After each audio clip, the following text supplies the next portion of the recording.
본문의 말씀에 보면 사두개인들이 나오고 바리새인들이 나오고 율법사가 나옵니다. 그리고 예수님이 등장하시죠.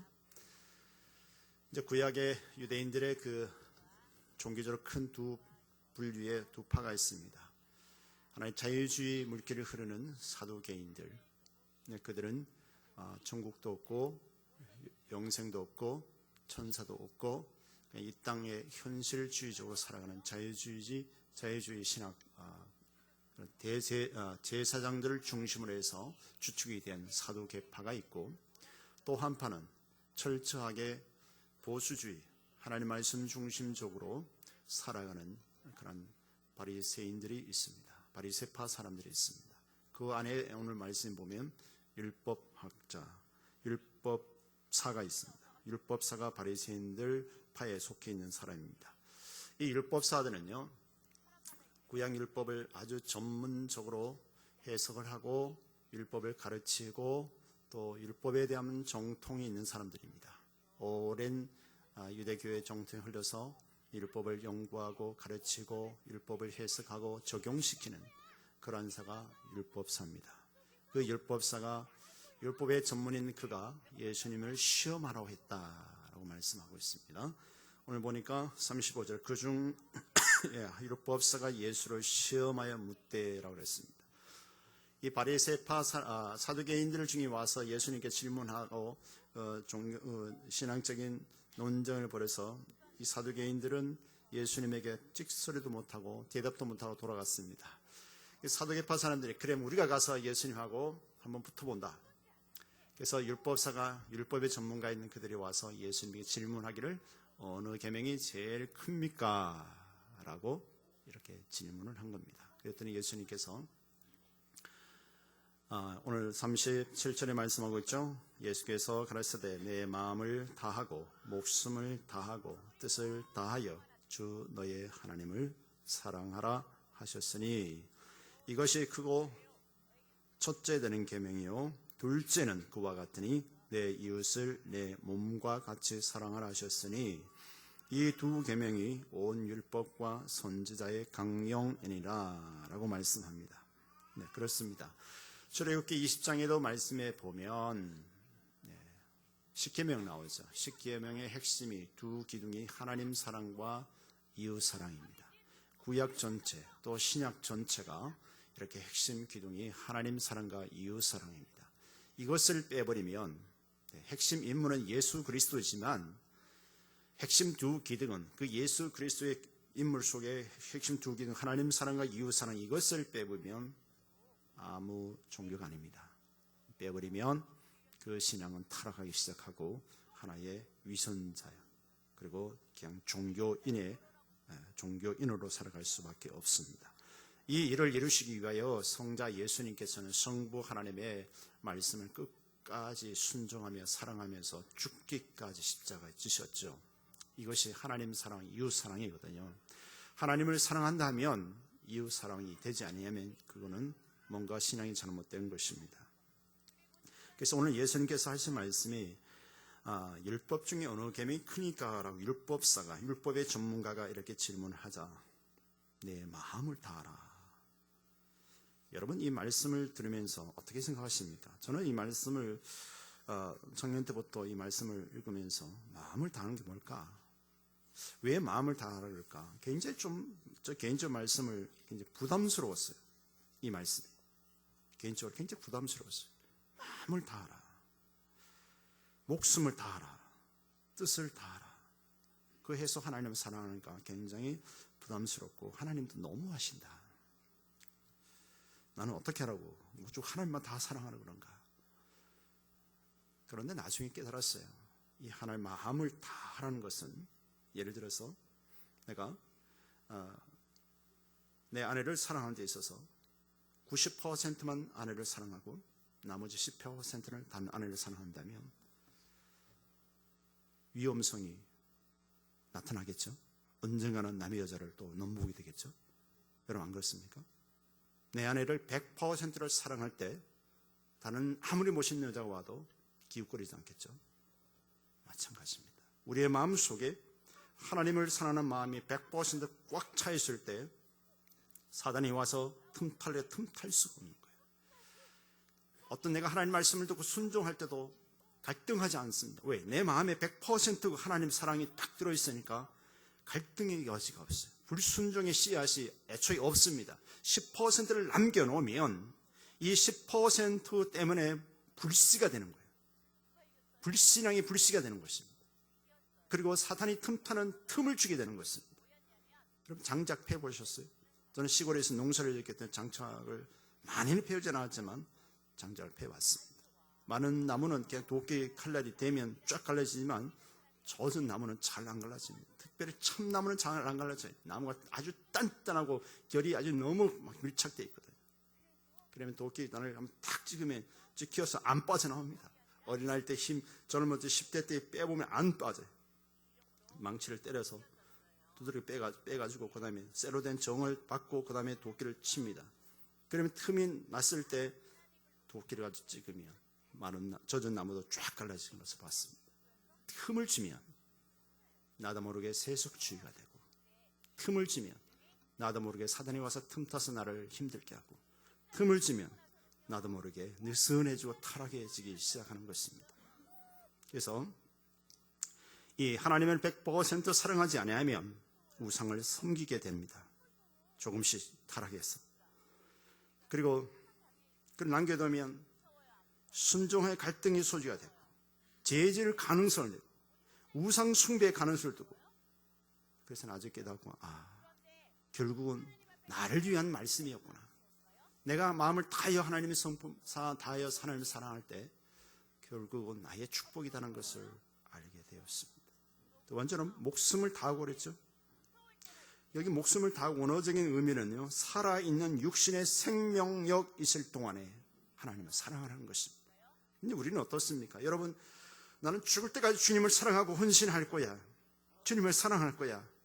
이런 사람들이면 굉장히 존경스럽고 훌륭한 신앙입니다. 그런데 과거에 나는 이만큼 충성했어. 30대 헌신했어. 40대 충성했어. 지금은 좀 내가 좀 나를 위해서 즐겨야 돼.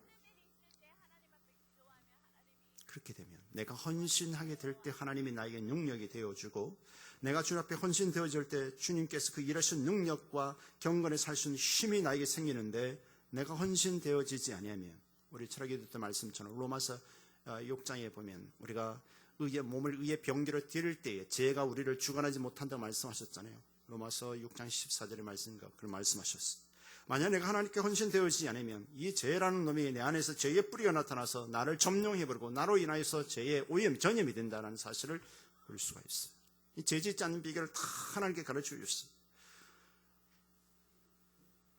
목사님, 이제 나이가 들어서 헌신할 수 없다고요. 기도를 할 수 있잖아요. 기도라도 할 수 있다고요. 하나님이 나에게 주신 거, 은사들, 재능, 물질, 달란트 이런 것을 가지고 끝까지 생명력 있을 동안에, 살아있는 육신의 생명력 있을 동안에 너가 하나님을 사랑하라, 다 하나님 사랑하라 할 것을 말씀해 주었습니다. 전에 열심히 했으니까 과거 것 자꾸 울려먹지 마시고, 현재 하나님 나에게 주신 몸이 그래도 걸어 다닐 수 있을 때, 그래도 내가 내 혼자 뭔가 일을 하고 있을 때 하나님을 사랑할 것을 말씀합니다. 내 목숨을 다할 때까지 사랑하는 것을 말씀하고 있고, 또 뜻을 다하여 사랑하라고 그랬죠. 뜻을 다하여 무엇을 하겠다고 속으로 먹는 그런 뜻, 내가 하나님의 말씀 붙잡고 하나님 뜻대로 살아가겠다는 것을 뜻을 다하여, 하나님 나를 통해 행하시려 하는 그런 뜻이 있을 것입니다. 목사에게 바라는 뜻이 계시고, 여러분 개개인을 맡겨주신 하나님의 뜻이 있단 말입니다. 그것을 뜻을 다하여, 내 생각을 다하여 하나님을 사랑할 것을 말씀하고 계십니다. 이것이 신명기 6장 5절에 하신 말씀이에요. 신명기 6장 5절 보면 너는 마음을 다하고 성품을 다하고 힘을 다하여 내 하나님 여호와를 사랑하라 라고 말씀하고 계십니다. 그러면서 첫째는 이것이고 둘째는 그와 같으니, 하나님을 사랑한 만큼 내 이웃을 내 몸같이 사랑하는 것이 그만큼 중요하다는 것입니다. 우리는 하나님만 사랑하고 이웃의 사랑에 대해서 좀 소홀하는 경향이 있을 수 있어요. 이것은 안 맞는 신앙입니다. 하나님 사랑하는 마음, 하나님 사랑이 마태복음 25장 예수님 말씀하셨죠. 25장에 보면 그랬잖아요. 작은 자에게 하는 것이 곧 예수님께 한 것이다라고 예수님 말씀하고 계시지 않습니까? 지극히 작은 자 하나에게 한 것이 곧 내게 한 것이다라고 말씀하면서 이웃을 사랑하는 것이 곧 하나님을 사랑하는 것이다라고 이렇게 말씀하고 계시는 것입니다. 우리가 생각해 보면 이웃을 사랑할 수 있는 그런 일들이 너무너무 많습니다. 찾아보면 너무 많아요. 나눠줄 수 있는 사람들이 너무 많고 굉장히 많습니다. 우리 구역의 어려운 분들, 우리의 주위에 아는 분, 지인들, 교회 밖에 있는 사람들, 또 조금 더 나가서 또 해외에 어렵게 사역하는 목회자들, 또 어려운 우리가 옛날에 미국의 우방국이 많은 나라에 도움을 받았던 것처럼 어렵고 힘들 때 선교사님들을 선교 사역하는 그 나라에 참으로 먹을 것이 없어서 돈이 없어서 공부를 못하는 그들에게 정기적으로 그들을 후원할 수 있는 방법도 있고 얼마든지 이런 방법들이 너무나 많습니다. 넉넉하게 쓰고 난 다음에 남은 거 한다고요? 그렇게 생각하면 평생 가도 못할 수 있습니다. 내가 조금 덜 쓰고 하나님의 사랑을, 하나님의 뜻을 들어드릴 수 있지. 많이 남으면 하지요. 그럴 수도 있습니다. 그러나 없는 사람들은, 어렵게 그날 한 달 벌어 살아가는 사람들은 결코 쉬운 일은 아닙니다. 그럴 때 나눠서 내가 덜 쓰고 나눌 때 진정한 이웃을 사랑의 실천이 가능하게 되는 것입니다. 그러시면서 예수님 하시는 말씀이 이 두 계명이 온 율법과 선지자의 강령이다라고 했어요. 강령이란 말은 구약 전체의 기둥이고 핵심이다 이 말입니다. 이것을 빼면 여러분 집을 세울 때 기둥을 빼버리면 무너지지 않습니까? 구약이든 신약이든 하나님 사랑과 이웃 사랑 빼보면 신앙이 무너지는 것입니다. 그냥 종교인이 되는 것입니다. 종교인. 자, 그러면 이 사두개인들과 바리새인들이 잘했으면 예수님께서 이런 말씀을 안 하셨을 텐데 오랜 세월 동안 종교인 생활을 하다 이 사람들 오다 보니까 처음에는 참 보수적이고 철저히 말씀 중심을 살려고 했던 바리새인들과 율법사들, 다시 말해 율법사가 서기관들이 똑같은 말인데요. 이런 사람들이 나중에 탐욕과 세상 죄가 들어오면서 종교의 타락이 오기 시작합니다. 그리고 그 내용을 이제 예수님께서 책망하는 내용이 23장에 쭉 보면 나옵니다. 23장 내용만이 예수님께서 하 있을진저 이 외식하는 서기관들과 바리새인들아 그러면서 7가지를 하에 대한 심판에 대한 말씀을 하고 계십니다.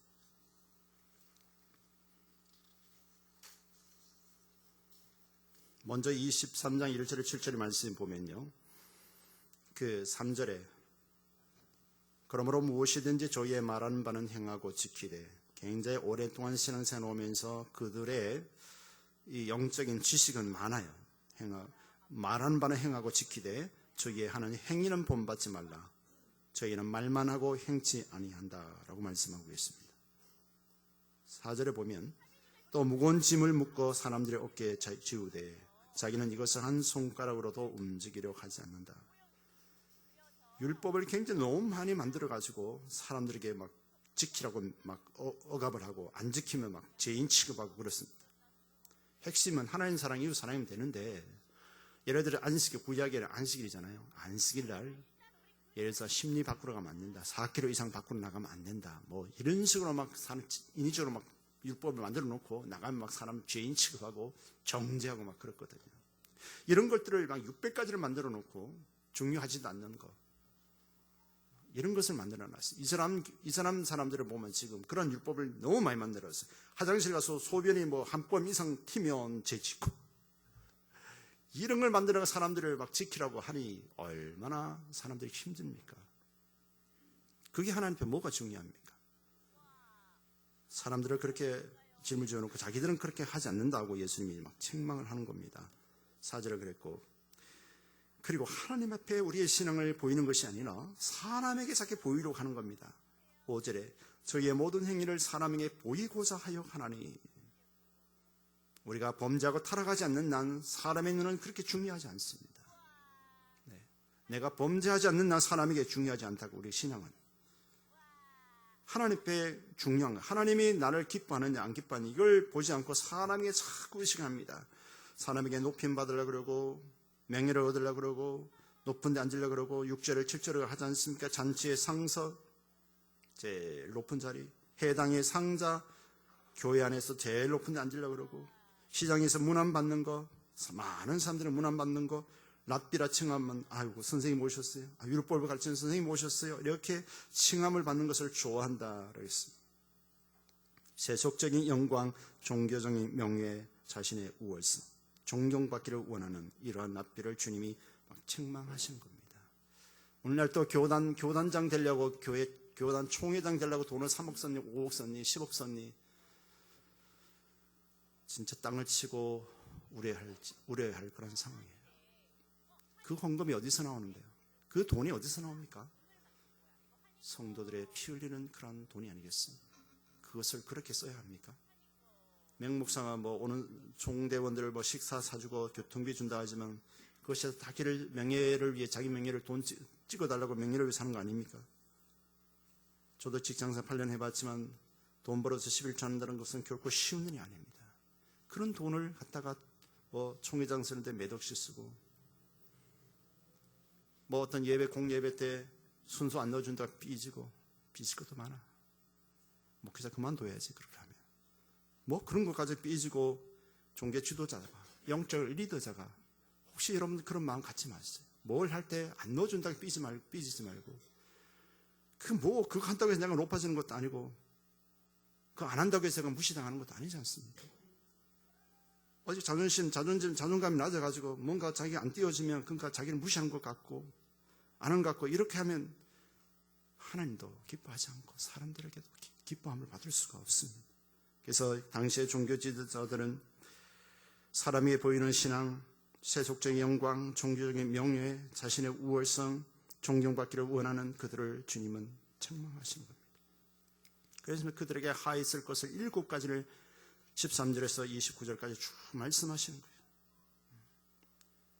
메시아인 예수 그리스도가 오셔서 이 복음을 전하는데요.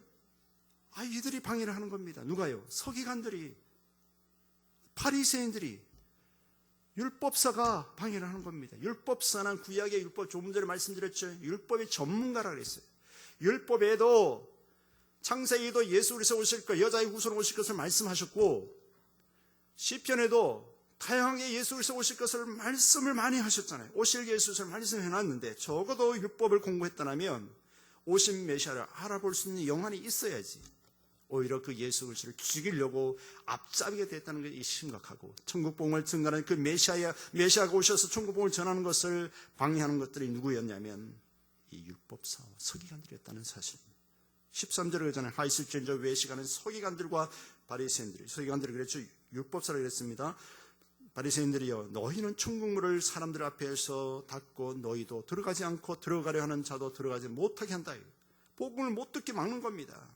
2단이다 3단이다 그래가면서 이들은 형식주의적이고 외식적인 종교에 치우쳐 있어서 그들이 참으로 바다와 육지를 두루 다니며 한 영혼을 건져내면 그들보다 더 배나 지옥 백성 지옥으로 가게 한다. 지옥 자식이 만들게 한다. 15절에 말씀하고 있거든요. 교만하고 형식주의자들을 통해서 배운 그 신앙인들이 그들보다 더 교만해지고 더 형식주의자 외식자가 되어서 결국 같이 지옥의 백성이 된다라고 말씀하는 겁니다.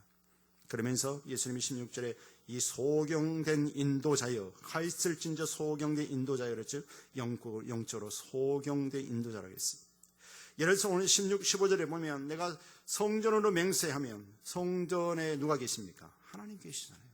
하나님께 맹세하는 것은 괜찮고 돈으로 맹세한 것은 꼭 지켜라. 왜 그러겠어요? 자기도 돈 먹으려고.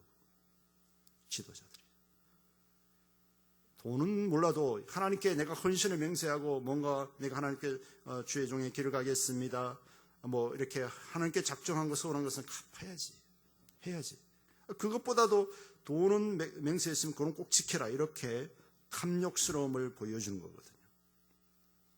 그러면서 17절 다시 우맹이요 소경들이야 그랬습니다. 그들이 정통적으로 율법의 전문가고 지식적으로 했지만 영적인 것은 어리석고 소경들이다라고 말씀하고 있습니다. 그래서 21절 22절 그러잖아요. 또 성전으로 맹세하는 자는 성전과 그 안에 계신 이로서 맹세하며 또 하늘로 맹세하는 자는 하나님의 보좌와 그 위에 앉으신 이를 맹세함이니라. 하나님께 맹세한 건데 그것은 무시하고 돈 작정한 것은 내라 뭐 이런 식으로 참 돈에 대한 욕심이 많으니까 그런 것을 예수님이 책망하시고, 그리고 그들은 철저하게 이 바리새인들은요 율법사는 철저하게 말 11조로 생활을 했는데 참으로 웃기는 것은 뭐 집에서 여기서 박하와 해안가 근처에 이것은 야채 종류의 나무를 이렇게 밥 먹을 때 이제 어떤 뭐 할 때 그 양념 같은 걸 11조로 이렇게 띄어서 하나님께 드리면서 진정한 의와 인과 신은 버렸도다 그랬어요. 하나님의 말씀의 그 정리와 사람을 사랑하는 긍휼한 것과 어렵게 힘든 자를 도와주는 것과 하나님에 대한 믿음은 버렸다 이거예요. 참으로 하루 살이는 걸러내고 약대는 삼키는도다. 낙타는 잡아 삼키는도다. 이렇게 말씀합니다. 짜잘한 건 지키면서 진정한 큰 것을 그건 지키지 않는다 이 말입니다.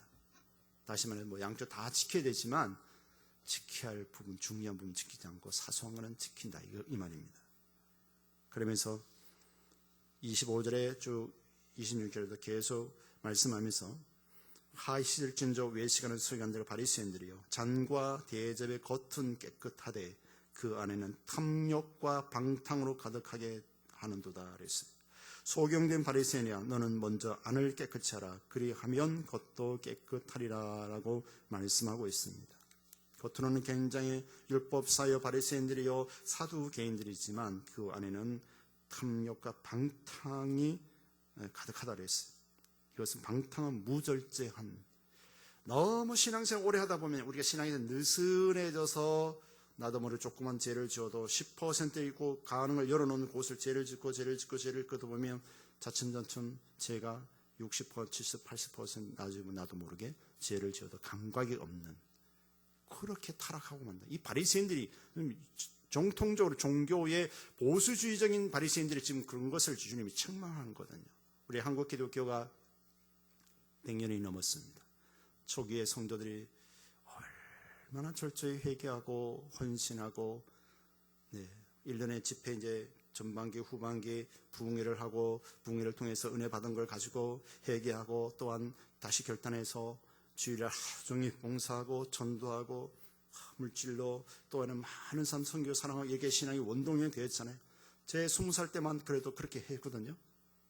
근데 요즘은 뭐 믿음이 영적 지식이 없어서가 아니라 하나님 앞에 헌신되려고 하지를 않아요. 개척교회 목사님들이 설교를 못해서가 아니라 개척교회 가면 뭐 헌금 뭐 한다, 뭐 어디 가면 헌금 안 하나요? 괜히 뭐 자꾸 부담스러워서 안 가는 겁니다. 하나님의 은혜 받아서 내가 하나님 어디로 가야 됩니까? 이렇게 기도하고 가면 참 좋을 텐데 그렇지 않아요. 그렇다고 여기 오신 분들을 뭐 잘못 오셨단 말은 아닙니다. 우리가 이렇게 하나님이 주신 은혜를 헌신되지 않고 그냥 그러다 보면 이 탐욕과 방탕으로 가득함으로 인해서 나도 모르게 죄짓고 그렇게 살아간다는 것입니다. 주님이 그걸 지금 바리새인과 율법사들을 서기관들을 책망하고 계십니다. 그러시면서 21절에 있어요. 너희들의 모습이 해치는 무덤 같다.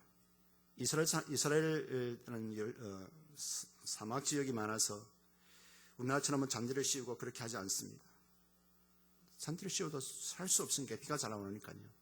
거기는 모래를 덮어놓고 그 위에다가 시멘트, 해를 발라서 하얗게 해놓습니다.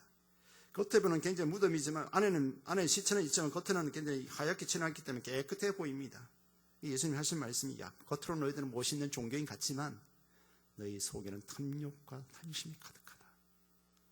그 안에는 시체가 썩어져가고 냄새나고 그러는 것 같이 너희 속도 그렇다라고 말씀하면서 겉으로는 옳게 보이되 안으로는 외식과 불법이 가득하다 그러면서 28절에 불법에 대해서 말씀합니다.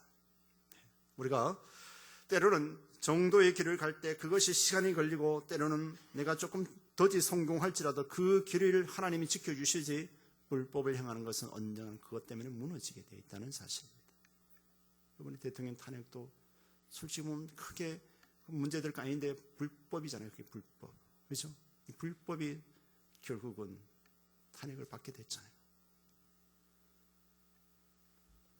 때로 보면 대한민국 법이 참으로 헌법이 대통령도 하야를 시킬 수 있는 멋있는 나라 아니겠습니까? 멋있는 나라. 좌우지간 탄핵 반대하는 사람들이 말하면 어떻게 할지 모르겠지만 그걸 보면 법의 잣대에서 대통령이 물러날 수 있는 나라 대한민국에 희망이 있다.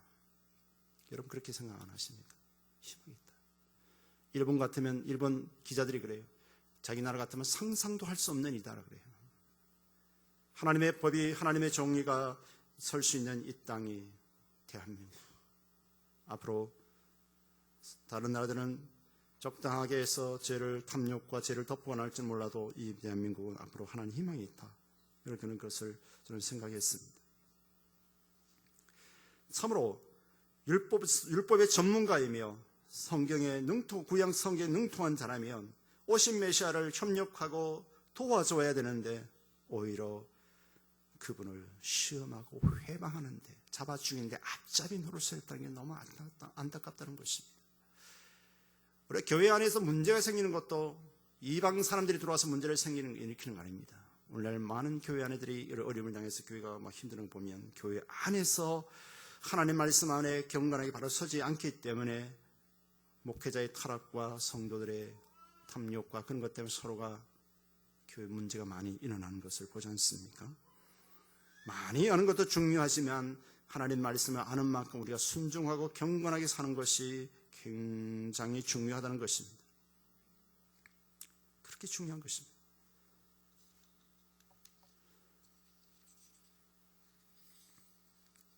오늘 말씀 본문에 돌아가서 우리 예수님께서는 하신 이 말씀을 기억하면서 때로는 내가 모태신앙이다. 내가 수십 년 신앙생활을 했다. 때로는 그것이 오히려 경건하게 힘쓰지 않으면 타락의 빈미를 줄 수 있고 10% 남겨주는 그런 부분 때문에 나도 타락하고 내 신앙이 이거 아무것도 아닐 수가 있습니다. 오늘 예수님이 하신 말씀을 묵상하면서 과연 나는 주님 앞에 섰을 때 이 하나님을 사랑하고 이웃을 사랑하라고 나에게 주어진 은사가 있고 재능도 있고 또는 물질도 있고 나에게 힘이 있어요. 우리들에게 주신 힘이 있는데 과연 나는 하나님을 사랑하는데 마음을 다하는가? 네, 마음을 다하는가? 내 육체의 기회 동안 다 하려고 그런 생각을 가지고 계시는지 과거에 했던 거 자꾸 우려먹지 마시고 또 하나님이 주신 나에게 생명력이 있을 동안 다 하나님을 사랑하라고 말씀하셨는데 우리의 삶 속에 그렇게 살아갈 수 있기를 주님 축원합니다. 그리고 내 이웃을 내 몸같이 사랑하라 말씀하셨지 않습니까? 진정한 예수님께서 하신 말씀이 진정한 네가 나를 사랑하느냐 하시면서 이런 말씀하셨어요. 요한복음 14장 21절에 보면 나의 계명을 가지고 지키는 자라야 나를 사랑하는 자니 나를 사랑하는 자는 내 아버지께 사랑을 받을 것이요 나도 그를 사랑하여 그에게 나를 나타내리라 라고 말씀하면서 진정한 예수님을 사랑하는 증거가 뭐냐면 주님이 하신 그 핵심 신구약의 핵심 기둥인 하나님 사랑과 이웃을 사랑할 때 진정한 나를 사랑하는 자다라고 예수님이 말씀하는 겁니다. 그렇게 되면 나를 사랑하는 자니 나를 사랑하는 자는 내 아버지께 사랑을 받을 것이요 성부 하나님께 사랑을 받는다 그랬어요. 나도 그를 사랑하여 그에게 나를 나타내리라고 말씀하고 계십니다. 이것은요 해도 되고 안 해도 되는 것이 아니라 하나님 사랑과 이웃 사랑은 하나님의 명령인 것입니다. 명령인 것입니다. 신명기 레위기 22장 31절에 보면 너희는 나의 계명을 지키며 행하라 나는 여호와니라 그랬어요. 행하라 나는 여호와다. 그리고 신명기 11장 13절 15절의 말씀 보면 내가 오늘 너희에게 명하는 내 명령을 너희가 만일 청종하고 너희 하나님 여호와를 사랑하여 마음을 다하고 뜻을 다하여 섬기면 여호와께서 너희의 땅에 이른 비 늦은 비를 적당한 때에 내리시리니 너희가 곡식과 포도주와 기름을 얻을 것이요 또 가축을 위하여 들에 풀이 나게 하시리니 내가 먹고 배부를 것이라 라고 말씀합니다. 당시 이스라엘 백성들은 목축업과 농사를 지었습니다. 이 비를 적당한 데 내려주지 않으면 농사도 할 수도 없고 목축업도 할 수 없습니다. 다시 말해서 사업을 할 수가 없어요. 그럼 우리가 하나님 말씀을 살면 하나님 왜 하늘만 참 이기적이 아닙니까? 왜 마음을 다하고 뜻하고 목숨을 다해 사랑하는 겁니까? 뭔가 빼앗기는 느낌이 들고 뭔가 내가 뭔가 구속된 느낌을 받지만 그것이 나를 위한 축복이라는 사실. 그렇게 살면 너희 땅에 이른 비, 늦은 비를 적당한 때에 내리시니 우리 대한민국이 엄청나게 복된 민족이에요. 봄이 되면 자동으로 때를 따라 하는 비를 주시고 농사꾼들이 땅을 갈아엎어서 농사 짓고 얼마나 좋습니까? 저는 그걸 생각하면서 너무 성경 읽으면서 우리나라는 처음으로 복된 땅이다. 근데 사람들은 봄이 오니까 저절 비가 오는 줄 알고 그냥 막연하게 감사할 줄도 몰라요. 근데 농사를 지어본 사람들은 참으로 이걸 귀한 줄 압니다. 때를 따라 탁 비를 주면 기계로 해서 요즘 교훈기에서 갈아엎어 가지고 준비하지 않습니까? 때를 비를 안 오면 목사님 양수기를 끌어다 하면 되지요. 비 안 오면 강물이 어디 있어요? 골짜기 물이 어디서 내려와요? 비가 와야 내려오는 것이 모여서 내려오고 이게 골짜기 물이 되고 강물이 되고 바다가 되는 것이지. 다시 말해서 너희 땅이 이른 비 늦은 비 다시 자연도 다스리고 섭리해서 하나님이 우리에게 복을 주시기 위한 하나님 계획이라는 것입니다. 가축을 위하여 풀이 나게 하겠다. 네가 먹고 배부를 것이다. 하나님은 말씀대로 사랑하는 자를 그냥 두시지 않아요. 꼭 복을 주신 하나님. 요한일서 3장 17절 18절에 누가 이 세상 재물을 가지고 형제의 궁핍함을 보고도 도와줄 마음을 닫으면 하나님의 사랑이 어찌 그 속에 거하겠느냐. 자녀들아 우리가 말과 혀로만 사랑하지 말고 행함과 진실함으로 하자라고 했습니다. 때로는 내가 돈에 대한 집착이 저도 굉장히 강했던 사람인데 성령 받고 그것이 없어졌어요. 처음부터 대부분 많은 것을 뭘 나눠주려 하면 이게 힘들어요. 아까워서 못해요. 작은 것부터 하세요. 몇천 원부터. 실천 옮기려 한번 시험을 해보세요. 몇천 원부터 우리가 식사 한 끼 나누고 베풀어주고 이런 것이 훈련되면 나중에는 막 몇천만 원, 몇 억까지도 하나님 앞에 헌신되어 이웃을 위해서 국가를 위해서 일할 수 있어요. 이것이 훈련되어야 된다. 하나님이 나에게 이 땅에서 청지기로서 하나님의 사랑의 도구로서 이웃의 사랑의 도구로서 우리를 축복의 통로로 사용하고 싶은데 많은 것을 소유하고 있고 딱 쥐고 있으면 우리 내용도 보니까 그렇게 돈에 집착하고 11조 하기도 알다달다 하고 못해가지고 누님인데 맡겨서 11조 하고 그러다가 탁구 치다 갑자기 쓰러져 그냥 이틀 만에 가보니까 허무하더라고. 뭘 위해서 그렇게 살았는지, 무엇을 위해서 그렇게 살았는지. 결국 그거 가지고 누님이 그냥 하나님 배우가 좀 자기 거 남겨놓고 그냥 어정하게 하나님께 드리고 있는데 좀 안타깝습니다. 말씀 마지막으로 한 구절 읽고 마치겠는데 요한일서 4장 20절 21절에 보면 누구든지 하나님을 사랑하노라 하고 그 형제를 미워하면 이는 거짓말하는 자니 보는 바 그 형제를 사랑하지 않는 자는 보지 못하는 바 하나님을 사랑할 수 없다 그랬어요. 우리가 이 계명을 주께 받았다 그랬어요. 주께 받았다. 하나님을 사랑하는 자는 또한 그 형제를 사랑할지니라. 하나님을 사랑하는 것은 곧 이웃 사랑과 형제를 사랑하지 않냐면 뭔가 신앙이 밸런스가 안 맞고 문제가 있는 겁니다. 똑같이 우리 성자 예수님께서도 이 땅에 오셔서 하나님을 사랑하기 위해 자기 목숨을 내놓으시면서 하셨잖아요. 그 순종하셨고 또 우리의 인류를 위해서 저와 여러분들을 위해서 주님 십자가에 못 박히는데 자기 자신을 다 주셨잖아요. 이보다 더 큰 사랑이 어딨겠어요. 그분은 성자 예수님 그렇게 온전히 성부 하나님의 뜻을 이루어 주셨듯이 구원받은 저와 여러분들을 적어도 성령인 사람이라면 하나님을 사랑하고 이웃을 사랑해서 실천에 옮기고 또 헌신된 자의 삶을 사시기를 주의 이름으로 축원합니다.